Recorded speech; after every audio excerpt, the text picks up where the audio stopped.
Bom, hoje a gente vai começar os nossos estudos sobre pronomes relativos, que em inglês nós conhecemos como Relative Pronouns. Acompanhem comigo a leitura da lista. Os pronomes relativos em inglês são palavras utilizadas como sujeito ou objeto em relação ao verbo principal. Na frase, eles fazem referência a um termo que já foi citado anteriormente. Quando exercem a função de sujeito, os pronomes relativos vêm acompanhados por um verbo. Por sua vez, se exerce a função de objeto, são seguidos por um substantivo ou pronome. Por isso que vocês têm que prestar atenção sempre com o que vem depois desse pronome relativo. Porque para identificá-lo na frase, se ele é sujeito ou objeto, se a gente vê que depois dele vem um verbo, a gente já sabe que ele é sujeito. Se depois dele vier um substantivo, um pronome, a gente percebe que ele é um objeto.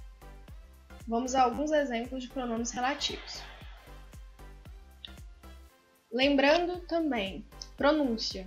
Assim que eu terminar de falar, vocês tentem repetir da melhor maneira possível. Se preciso, voltem no vídeo. Who, quem, que, o qual. Whom, quem. Whose, cujo, cuja, cujos, cujas. Which, que, o qual, o que. Where, onde, em que, no qual, na qual, nos quais, nas quais. When, quando, em que, no qual, na qual, nos quais, nas quais. That, que. What, o que. Prestem atenção que muitos deles eles podem ter o mesmo significado, né? Por exemplo, where pode significar tanto quanto onde como em que. Who também significa que. Só que a gente tem que prestar atenção em como eles vão ser utilizados. Antes de tudo, vamos focar na pronúncia primeiro. Presta atenção que sempre que é W-H-O, who, whom, whose, tem som de dois R's. Who, whom, whose. W-H-I, som de UI, which, which. W-H-E, som de U, where, when, where, when. O único que não é com W, que é com T, TH no final, a gente vai com o som de D, that. E what também tem som de U, what. Vamos aqui agora ler quando utilizamos esses pronomes. Alguns pronomes são utilizados para pessoas, coisas ou ambos. Por exemplo, who e whom são utilizados para pessoas e o which para as coisas. Então a gente já sabe o momento que a gente vai utilizar who e whom e which.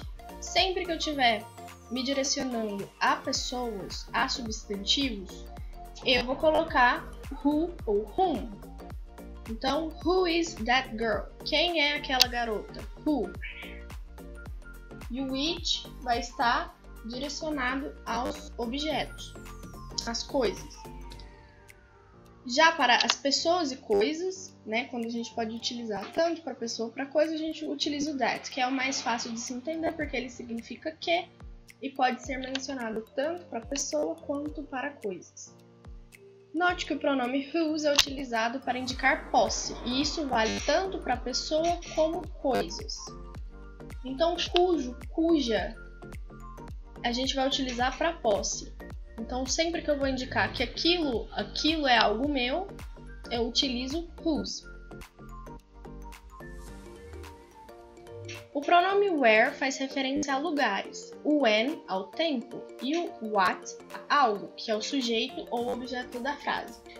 Sempre que eu quero saber onde alguma coisa aconteceu, eu pergunto where. Quando essa coisa aconteceu, when. E o que aconteceu, what. É importante destacar que os pronomes relativos são utilizados como pronomes interrogativos. No entanto, nesse caso, eles são utilizados apenas em perguntas. Então, esse where, who, whom, when, what são utilizados em perguntas também. E normalmente eles vão aparecer no início da frase. Vamos agora a alguns exemplos. The man who lives here is an engineer. O homem que vive aqui é um engenheiro. The man who lives here. Se eu fosse traduzir como lá o primeiro exemplo, seria o homem quem vive aqui. Mas estaria errado, né? O homem que vive aqui. Porque o who também significa que. The girl about whom you are talking is my roommate. A garota de quem você está falando é minha companheira de quarto. Então, aquela garota de quem você está falando, whom, não de que, de quem, whom. He is a writer whose work I admire. Ele é um escritor cujo trabalho eu admiro. Então aqui a gente vê, né, o whose como posse. Então, quem possui o quê? Ele é um escritor, certo? Whose work é o que eu admiro dele, o trabalho dele. Então a posse, a relação de posse é o escritor, ele e o seu trabalho.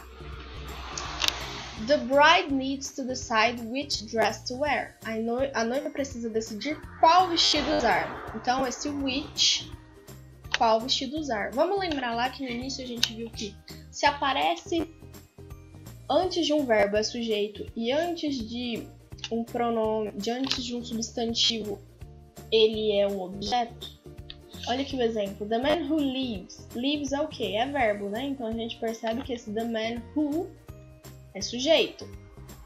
The girl about whom you are talking. Aqui depois vem o quê? Um pronome. Se aparecer um pronome, isso aqui é objeto. Então ela não é um sujeito, porque elas estão falando dela. Eles estão falando dela.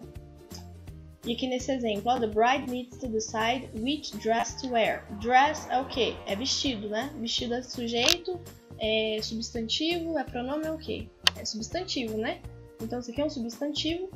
Esse which está exercendo o papel de objeto. Próximo exemplo.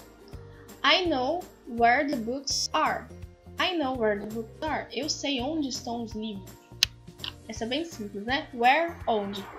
I was talking with him when she arrived. Eu estava falando com ele quando ela chegou. When she arrived. Então, quando ela chegou. The girl that arrived is beautiful. A menina, a garota que chegou é linda, é bonita. I don't know what happened last week. Eu não sei o que aconteceu na semana passada. Bom, então vocês viram aqui alguns usos e agora a gente vai fazer algumas atividades. A gente tem essas atividades para vocês. Eu vou explicar para vocês realizarão em casa. Nas frases abaixo, utilize um dos pronomes relativos a seguir. When, where, that, whose, who, whom, which. The wallet I found is American. O homem, carteira que eu encontrei é americano. Qual dessas palavras, when, where, that, whose, who, whom, seria ideal eu colocar aqui? O homem que eu encontrei a carteira é americano. Quais desses significa o quê? Tanto who quanto whom e quanto that, certo? The man that wallet I found. Não, né? Eu quero que ele seja sujeito. Como que eu faço? Não tem como, porque olha aqui. Wallet é carteira. Então qual desses que eu vou ter que usar? Aqui eu vou utilizar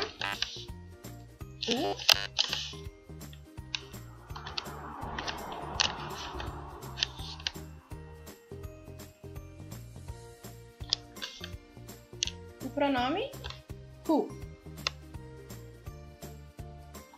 E aí vocês vão fazer essas até 10. A próxima questão, as próximas questões são de múltipla escolha.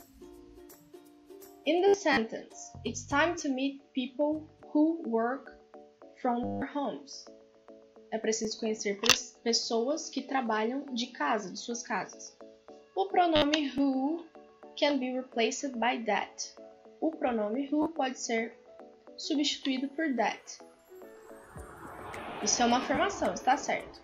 Marque a opção que possa somente ser completada com o pronome relativo who. Então, você vai ler todas essas, vai tentar substituir por who. Se ficar certo, é a sua opção correta. Por quê? Se poder ser substituído tanto por who quanto por what, não vai ser, porque eu quero only, somente, a que possa ser completada com o pronome relativo who. 2. There isn't a relative pronoun in. Nós vimos quais são os pronomes relativos. Então, there isn't, não é um pronome relativo, não tem um pronome relativo. Quais dessas frases não tem nenhum pronome relativo? Vocês vão ler, vão prestar atenção, vão voltar na listinha lá de cima, na listinha de cima aqui, e vão ver qual daquelas frases não tem nenhum desses exemplos aqui. Espero que vocês tenham entendido. Até a próxima aula.